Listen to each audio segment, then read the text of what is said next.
नमस्कार, जोहार झारखंड देख रहे हैं आप और मैं हूं आप सबके साथ अनूप। खबरों की शुरुआत करेंगे और सबसे पहले बात एक बड़ी खबर जो इस वक्त जमशेदपुर से आ रही है। जमशेदपुर में एमजीएम अस्पताल में रेप का जो आरोपी उसे गिरफ्तार कर लिया गया है। 5 मार्च की रात को दुष्कर्म की वारदात हुई थी और महिला वार्ड में 50 साल की एक महिला से दुष्कर्म हुआ था। दोपहर 3 बजे एसएसपी विस्तार से पूरे मामले की जानकारी देंगे। और तो बड़ी खबर हम अपने दर्शकों को बता दें, जमशेदपुर में एमजीएम अस्पताल में जो रेप हुआ था उसका आरोपी गिरफ्तार कर लिया गया। रंजीत हमारे सहयोगी हमारे साथ फोन लाइन पे जुड़ गए। रंजीत, कोई जानकारी मिल पाई कौन है ये आरोपी? बिल्कुल अनूप, आपने सही कहा कि ये आरोपी की संदिग्ध अवस्था में इसका सीसीटीवी में फुटेज आ चुका था और वो 5 और 6 की रात मध्य रात्रि इस आरोपी ने घटना को अंजाम दिया था, जिसके बाद पुलिस ने गिरफ्तार किया है और इसको प्रेस वार्ता कर एसएसपी खुद जानकारी इसका देंगे। 3 बजे का समय रखा गया है और इस पर काफी माने जो भी विपक्षी दल के नेता लोग थे वो डीसी से एसएसपी से मुलाकात कर इस आरोपी की धरपकड़ करने के लिए काफी प्रेशर बनाए हुए थे, जिसके बाद पुलिस ने इसे आज गिरफ्तार कर लिया है। और एक बात और जानकारी देंगे कि इस मामले को कहीं ना कहीं एमजीएम अस्पताल की ओर से लीपापोती करने का काम किया गया था, क्योंकि जिस दिन वो महिला ने आरोप लगाया उसी दिन उस महिला को छुट्टी दे करके अस्पताल से बाहर करा दिया गया था। तो कहीं ना कहीं इसमें जो है एमजीएम अस्पताल भी घेरे में है, लेकिन आगे यह देखना होगा कि पुलिस चलिए थोड़ा इंतजार करते हैं रंजीत, थोड़ा इंतजार करते हैं। 3 बजे का वक्त होगा जब प्रेस कॉन्फ्रेंस होगी, उस वक्त भी आपसे जुड़ने की कोशिश करें। लेकिन सबसे अच्छी बात कि जो रेप का आरोपी है उसे पुलिस ने गिरफ्तार कर लिया है। बहुत बहुत शुक्रिया। और अब कोरोना से जुड़ी खबरें देखेंगे, लेकिन उससे पहले एक आवश्यक सूचना आप सबके लिए। आवश्यक सूचना, कोरोना वायरस पूरी दुनिया में फैल चुका है। कई देशों को कोरोना ने अपनी चपेट में ले लिया है, इसलिए सावधानी ही सबसे बड़ा बचाव है। आप साफ सफाई से रहें, समय समय पर साबुन से अच्छी तरह हाथ धोएं, भीड़ भाड़ से दूर रहें। आपको खांसी होती है, छींक आती हो, बुखार हो, सांस लेने में दिक्कत हो रही हो, तो आप किसी दूसरे व्यक्ति के संपर्क में बिल्कुल ना आए। आप सीधे अस्पताल जाकर डॉक्टर से मिलें। आप अगर किसी ऐसे देश से आए हों जहां कोरोना वायरस का संक्रमण है तो आप छुपाए नहीं, बताएं। आपको अगर संक्रमण है तो बिना देर किए लोगों के संपर्क से दूर हो जाएं और तुरंत अपना इलाज कराएं। कोरोना से डरना नहीं, कोरोना को हराना है। और आइए कोरोना को लेकर अपडेट भी जान लेते हैं, जानना बेहद जरूरी है। देश भर में हम आपको बताते हैं अब तक कोरोना के 107 मरीज जो हैं पॉजिटिव पाए गए हैं। देखिए 107 मरीज जो हैं कोरोना के अपने देश में यानी भारत में पॉजिटिव पाए गए हैं। वहीं आपको यह भी बता दें कि भारत बांग्लादेश ट्रेन बस सेवा 15 अप्रैल तक के लिए बंद कर दी गई है। शाम 5 बजे कोरोना पर सार्क देशों से पीएम की चर्चा भी होने वाली है। और झारखंड समेत पूर्वी भारत में कोरोना का कोई भी केस अब तक नहीं आया है। संदिग्ध हैं लेकिन पॉजिटिव नहीं। झारखंड में स्कूल कॉलेज बंद करने पर अभी तक फैसला नहीं लिया गया है, समीक्षा के बाद फैसला लिया जाएगा। एहतियातन रद्द किए गए सभी सार्वजनिक कार्यक्रम, जो सार्वजनिक कार्यक्रम है उनको रद्द कर दिया गया है। कोरोना को लेकर जेएमएम केंद्रीय समिति की बैठक भी स्थगित हो गई है। आईजीएम के दीक्षांत समारोह को भी आईएम के स्थगित कर दिया गया है। देखिए और जेटीयू में 16 मार्च से शुरू डिप्लोमा परीक्षा भी स्थगित कर दी गई। तमाम अपडेट हम आपको दे रहे हैं। इटली से लौटे रांची के सिटी एसपी चिकित्सा निगरानी में है। और गढ़वा से बड़ी खबर आ रही है। गढ़वा में बोलेरो की चपेट में आने से साइकिल सवार की मौत हो गई है। रमनाथ थाना मेन रोड के परसवार गांव के पास की घटना है। परसवार गांव का निवासी मृतक बताया जा रहा है और नाम इसका रंजन है। आक्रोशित लोगों ने रोड जाम कर दिया है। आरोपी की गिरफ्तारी और मुआवजे की मांग कर रहे हैं। लोगों के समझाने की कोशिश में फिलहाल यहां पर पुलिस की टीम जुटी हुई है। तो देखिए बड़ी खबर इस वक्त गढ़वा से आ रही है, जहां बोलेरो की चपेट में आने से एक साइकिल सवार की मौत हो गई है। रमना थाना मेन रोड के परसवार गांव के पास ये हादसा हुआ है। लोग नाराज हैं, सड़क को जाम कर दिया लोगों ने। आरोपी की गिरफ्तारी और मुआवजे की मांग भी कर रहे हैं। कोरोना वायरस से संक्रमित लोगों की संख्या भारत में 93 तक पहुंच गई। देश के कई राज्यों ने एहतियातन कई कदम उठाए हैं और स्कूल कॉलेज सहित कई संस्थाओं को बंद कर दिया गया। इसी बीच झारखंड के स्वास्थ्य मंत्री बन्ना गुप्ता ने भी मुख्यमंत्री हेमंत सोरेन को खत लिखकर मांग की है कि झारखंड के शैक्षणिक संस्थान, cinema hall, multiplex, museum, park, जैव विविधता पार्क और इको पार्क 31 मार्च तक के लिए तत्काल प्रभाव से बंद कर दिए जाएं।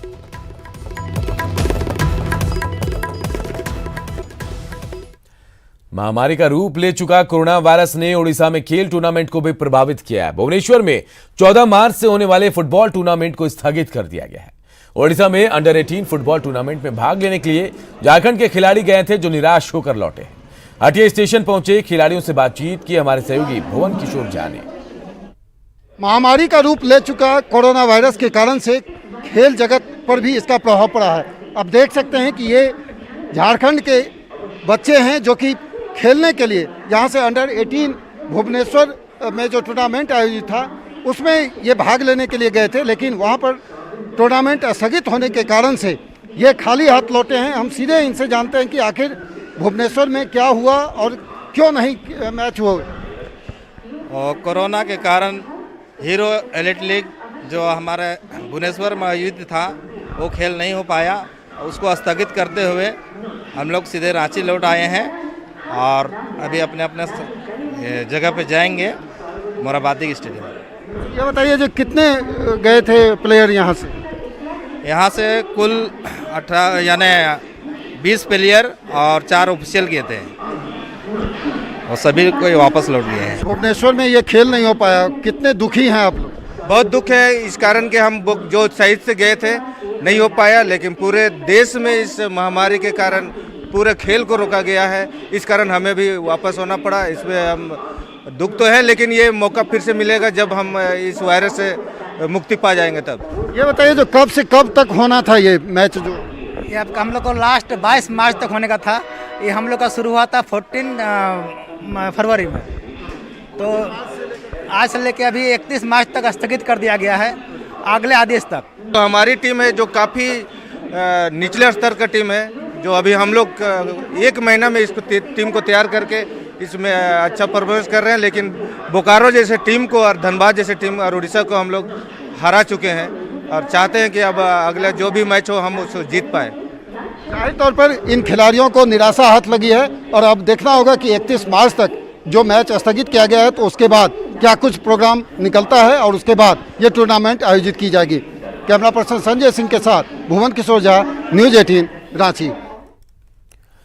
कोरोना को राष्ट्रीय आपदा घोषित करने के बाद सभी जिलों में विशेष अलर्ट रखा जा रहा है। जमशेदपुर में प्रशासन ने पूरी तैयारी की और सभी स्कूलों को 31 मार्च तक के लिए बंद कर दिया गया है। वहीं निजी और सरकारी अस्पताल को भी हाई अलर्ट पर रखा गया है। न्यूज़ 18 से बातचीत में जिले के उपायुक्त ने बताया कि जिला प्रशासन हर परिस्थिति से निपटने को तैयार है। पूर्वी सिंहभूम जिले में इसको लेकर के जो संबंधित स्टेक होल्डर्स हैं उनके साथ एक बैठक आयोजित की गई है तथा सबको जागरूक करने की दिशा में भी कार्रवाई की जा रही है। जो मूल उद्देश्य है वो ये है कि लोगों तक ये संदेश जा सके कि इसको लेकर के अनावश्यक रूप से पैनिक की सिचुएशन क्रिएट ना करें, लेकिन इसके साथ साथ अपने स्तर से आवश्यक एहतियात जरूर बरतें और लोगों के बीच में हर वर्ग में एक अवेयरनेस लेवल को इंक्रीज करने का भी काम करें। इसके संदर्भ में हमारे यहाँ जो ट्रांसपोर्टेशन और आने जाने के रास्तों में विशेष करके जो नॉन कमर्शियल एयरपोर्ट और रेलवे स्टेशन है वहाँ पर प्रयास किए जा रहे हैं।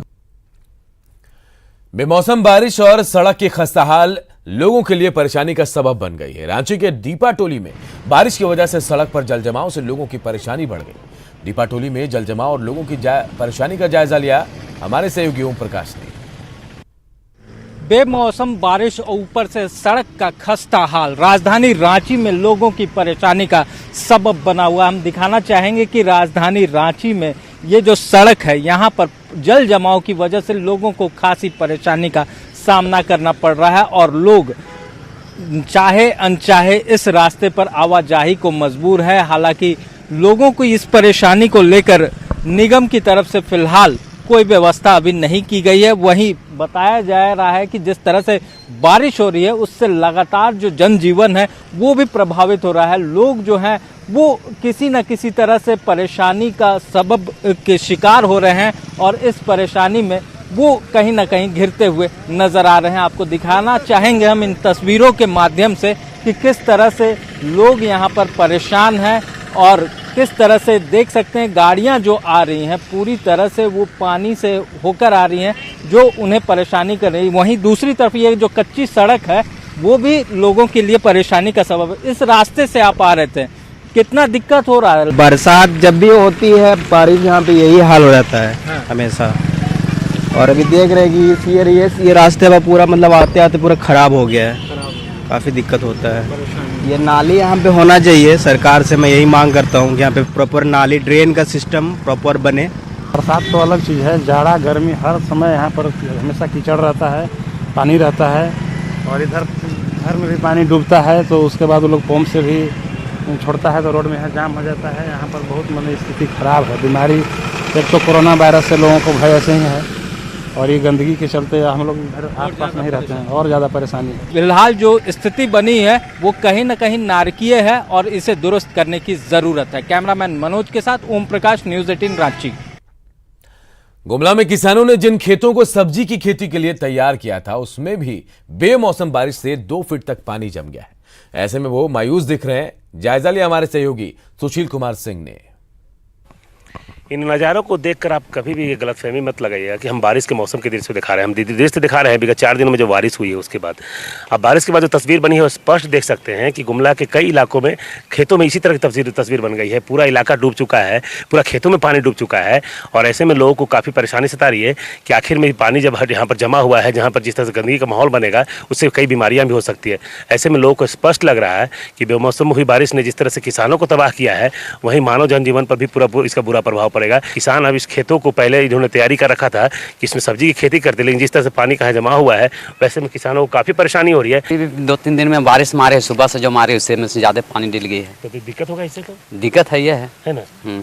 तो पूरा मतलब तो बीमारी भी। हाँ, बीमारी का जो संभावना है, जब कीचड़ जब जमा हो जाता है तो खेत अभी तो उपयोग नहीं कर पाएंगे आप लोग? अभी तो कहाँ से उपयोग खैर नहीं हो पाएगी, है ना। दिक्कत होगा, दिक्कत तो है ही है। इस तस्वीर को देखकर आप स्पष्ट समझ सकते हैं कि मौसम की बेरुखी कितनी जबरदस्त थी कि लगातार हुई बारिश ने खेतों में लगभग 1 से 2 फीट तक पानी जमा कर दिया है। ऐसे में किसान लगातार परेशान हैं कि पानी कब हटेगा और पानी जब हटेगा जो बीज लगाया है उसका अस्तित्व नहीं बचेगा। साथ ही साथ इस किसान अब इन खेतों में कैसे खेती करे वो भी चिंता सता रही है। न्यूज़ 18 के लिए गुमला से सुशील कुमार। इधर देवघर में भी बेमौसम बारिश ने किसानों की फसल को बुरी तरह से तबाह कर दिया है। बारिश के साथ गिरे ओले से आम के मंजर भी प्रभावित हुए। इसके अलावा सब्जियों को भी काफी नुकसान पहुंचा है। ये बेमौसमी बारिश से हमको सबसे ज़्यादा आम का नुकसान हुआ। आम में जितना भी मंजर आया था सब मंजर ओला से झड़ गया। जो भी मंजर बचा है उसमें पूरा फंगस लग गया है। अगर सब्जी की बात करें तो टमाटर भी पूरा बर्बाद कर दिया। गेंदा फूल में भी पूरा बारिश की वजह से सारा फूल मेरा नुकसान हो गया, सड़ गया। फिर ब्रोकली जो है वो भी पूरा बर्बाद हो गया। आपका शिमला मिर्च में भी पूरा दाग आ गया, ओला से एकदम सब सड़ने लगा है, सब सड़ चुका है। जिससे बहुत भारी नुकसान हम लोग को उठाना पड़ रहा है। साथ ही गर्मा फसल जो खेत में डाले थे उसका जर्मिनेशन नहीं हो पा रहा है, बारिश की वजह से सारा बीज सड़ गया। इधर गोड्डा के भी हालात अलग नहीं है। बेमौसम बारिश और ओलावृष्टि से यहाँ किसानों की कमर टूट गई। यहाँ खेतों में लगी गेहूं और प्याज की फसल बर्बाद हो गई और साथ ही सब्जी को भी काफी नुकसान पहुंचा। ऐसे में किसानों को काफी परेशानियों का सामना करना पड़ रहा है। से तो पूरा परेशानी हो रही है। लगभग गोभी लगाए थे, प्याज लगाए थे, आलू भी था, सब फसल नुकसान बर्बाद हो गया है। ये पूरा ख़त्म हो गया। गोभी तो नहीं बचा, प्याज भी पूरा चल गया है और आलू भी शायद नहीं होगा, सड़ पच जाएगा, ख़त्म हो जाएगा। इधर राज्यसभा चुनाव में 2 सीटों पर 3 प्रत्याशियों के खड़े होने से चुनाव दिलचस्प हो गया है। सत्ता पक्ष की एक सीट पर जीत पक्की है तो वहीं दूसरी सीट को लेकर निर्दलियों और आजसू की भूमिका अहम हो गई है। इसे लेकर सत्ता पक्ष हो या फिर विपक्ष दोनों डोरे डालते नजर आ रहे हैं। स्पष्ट रूप से भाजपा के पास भी नहीं, जो भाजपा के विरोध में है, कहीं न कहीं उन विधायकों के द्वारा यह विश्वास दिलाया गया था परंतु चुनाव में अभी वक्त है। इस बीच बहुत सारी बातें, बहुत सारे राजनीतिक डेवलपमेंट हुए हैं। मुझे लगता है सरजू राय जी ने भी कुछ इशारा किया है, और भी विधायकों जो न्यूट्रल विधायक हैं, निर्दलीय विधायक हैं, उनकी एक बार मंशा स्पष्ट हो जाए, उसके बाद फिर रणनीति महागठबंधन के नेताओं, माननीय हेमंत जी हैं, कांग्रेस के वरीय नेता लोग हैं, ये मिल बैठकर फिर तय करेंगे। कांग्रेस पार्टी को ये पूरा भरोसा है और हम दिखा देंगे कि यहाँ अंतरात्मा की आवाज पर कांग्रेस के उम्मीदवार की विजय होगी। जो जनता का मूड है और जनता ने जिस प्रकार से विधानसभा के चुनाव में अप्रत्याशित रूप से महागठबंधन दल के विधायकों को वोट दिया, इसलिए जनता जो चाहती है, जनता के जनादेश का सम्मान होगा। भारतीय जनता पार्टी 100% आंकड़े भी है और जीत 100% सुनिश्चित, परंतु यह राज्यसभा चुनाव आकर कांग्रेस का पोल खोल दिया। आपस में कितनी विरोधाभास है। इरफान अंसारी तो खुलकर सामने आ गए विरोध में, लेकिन कई विधायक की चिट्ठी भी मिली, मीडिया में भी देखने को मिला, वायरल भी हुआ कि उनका आपस में बहुत ही विरोधाभास है।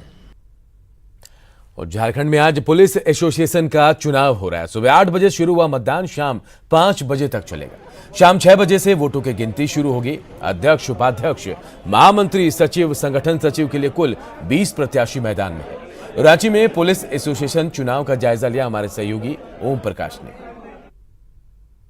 पुलिस एसोसिएशन में आज मतदान किया जा रहा है ताकि अपने चुनिंदा प्रत्याशियों का आज चुनाव हो सके। करीब 20 प्रत्याशी जो हैं इस चुनावी समर में अपनी किस्मत को आजमा रहे हैं। अध्यक्ष, उपाध्यक्ष, संयुक्त सचिव, संगठन सचिव के तमाम जो महामंत्री पद के उम्मीदवार हैं वो यहाँ पर अपनी किस्मत आजमा रहे हैं और उसे लेकर यहाँ पर फिलहाल मतदान प्रक्रिया जो है वो सुबह 8 बजे से शुरू हुई है, जो शाम 5 बजे तक चलेगी। फिलहाल यहाँ पर देख सकते हैं कि निष्पक्ष और सुचारू रूप से मतदान प्रक्रिया हो, इसे लेकर तमाम व्यवस्थाएं की गई हैं। पर्यवेक्षकों की नियुक्ति भी की गई है।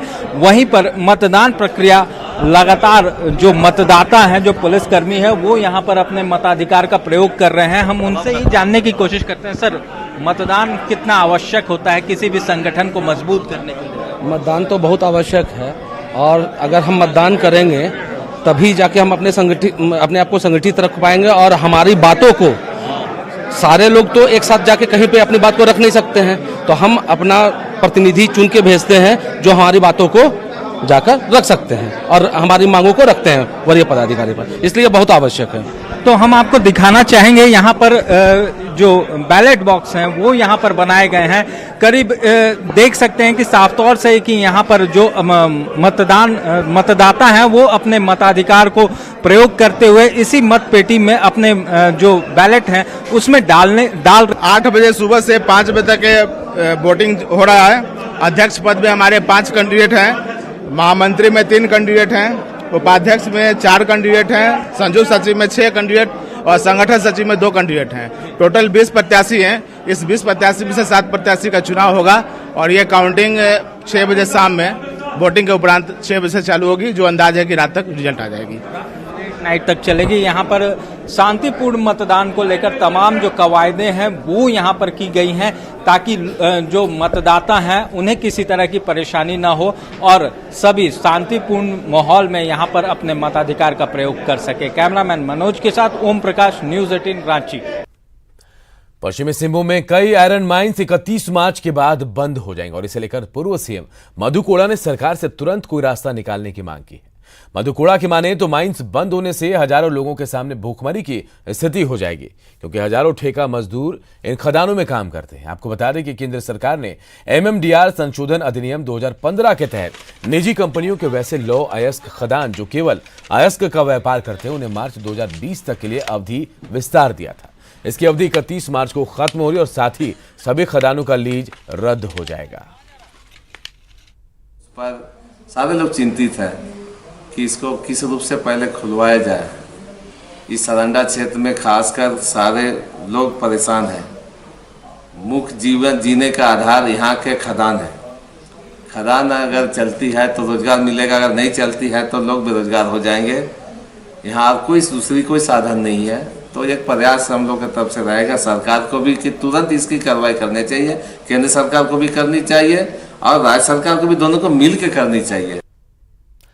रामगढ़ में ऐसे कई सरकारी भवन हैं जिनका निर्माण अधर में लटका है या फिर इनके निर्माण में घटिया सामग्री का इस्तेमाल किया जा रहा है। स्थानीय विधायक को जब इसकी शिकायत मिली तब वो निरीक्षण करने पहुंचे और ठेकेदार से काम बंद होने की जानकारी ली। विधायक ने सबको आश्वस्त किया कि जल्द ही निर्माण कार्य पूरा कर लिया जाएगा। बहुत बहुत धन्यवाद। कि लगातार शिकायत आ रही थी कि यहाँ पर काम नहीं चल रहा है, काम काफी टाइम से बंद है। तो आज हम लोग यहाँ पर देखने के लिए पहुंचे हैं तो सही मायने में यहाँ पे काम बंद है और जानकारी मिली कि कम से कम 1-1.5 साल से यहाँ पर काम बंद है और इसकी सूझबूझ लेने वाला भी कोई नहीं है। यहाँ पर आके देखे तो ना ही कोई ठेकेदार है, ना ही कुछ भी नहीं, और इसकी जानकारी भी हम लोगों को नहीं दी गई। तो इसके लिए हम लोग पता करेंगे कि आखिर काम क्यों बंद है और विभाग से हम लोग इसके लिए बात करेंगे और जल्द से जल्द इस भवन का निर्माण हो सके और ताकि यहाँ बच्चियाँ जल्द से जल्द पढ़ाई। देवघर में सरकार के स्वच्छता अभियान की धज्जियां उड़ाई जा रही हैं। स्कूली बच्चियों के बीच मुफ्त में बांटे जाने वाली सैनिटरी पैड को यहां खुले आसमान के नीचे गंदी जगह पर डंप कर छोड़ दिया गया। सखी नाम की ये सैनिटरी पैड खासकर स्कूली बच्चियों के बीच मुफ्त में बांटे जाने के लिए सरकार की ओर से मुहैया कराए जाते हैं। स्थानीय लोगों ने जब इस पर नाराजगी जताते हुए दोषी के खिलाफ कड़ी कार्रवाई की मांग की है, जबकि सिविल सर्जन इसे गंभीरता से लेते हुए जांच कर कड़ी कार्रवाई किए जाने का आश्वासन दे रहे हैं।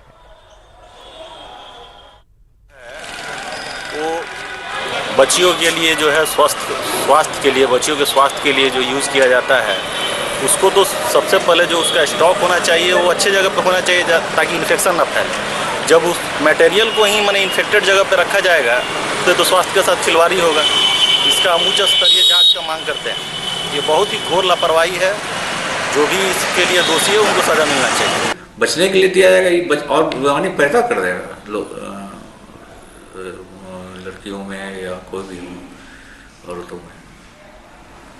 कार्रवाई सैनिटरी का मतलब हुआ है कि स्वच्छ, उसका नाम है ये सैनिटरी पैड, तो गंदा में रखने का जरूरत ही नहीं है। इसकी जांच करवाएंगे, एकदम करेंगे।